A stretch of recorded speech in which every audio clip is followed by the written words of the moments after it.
Hi friend, আমি দীপ আর তোমরা দেখছো আমার ইউটিউব চ্যানেল দীপ অটো ওয়ার্কস। তো আজকের যে ব্লগটা আমি তৈরি করেছি এটা হলো চেন ড্রাইভ কীভাবে চেঞ্জ করা হয় তার উপরে। আর আমি ভিডিওটাতে যে ব্লগটা তৈরি করেছি এটা হলো হন্ডা শাইন 125 সিসির উপরে।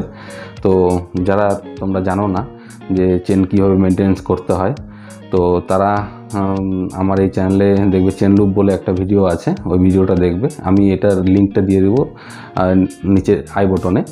তো এই ভিডিওটার সাথে ওই ভিডিওটা, দুটো ভিডিও দেখলে তোমাদের এই কনসেপ্টটা ক্লিয়ার হয়ে যাবে যে কীভাবে চেন খারাপ হতে পারে বা কীভাবে চেন মেনটেনেন্স করতে হয়, আর কীভাবে চেন ড্রাইভকে চেঞ্জ করতে পারবে বা রিপ্লেস করতে পারবে, নতুন ড্রাইভ কীভাবে লাগানো যায়, কী লাগালে ভালো হয়।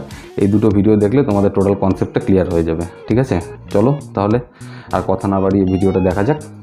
ঠিক আছে, আর যারা নতুন বন্ধুরা আমার এই চ্যানেলটা আজকে দেখছো তাদেরকে একটা কথাই বলবো যে চ্যানেলটাকে সাবস্ক্রাইব করো আর বেল নোটিফিকেশনটা অন করে দিও, কারণ আমার আগামীতে যে ভিডিওগুলো আমি এই চ্যানেলে দেব সেগুলো যেন তোমাদের কাছে পৌঁছাতে পারে, তোমরা যেন এখান থেকে কিছু শিখতে পারো। ঠিক আছে, তো চলো, টাটা।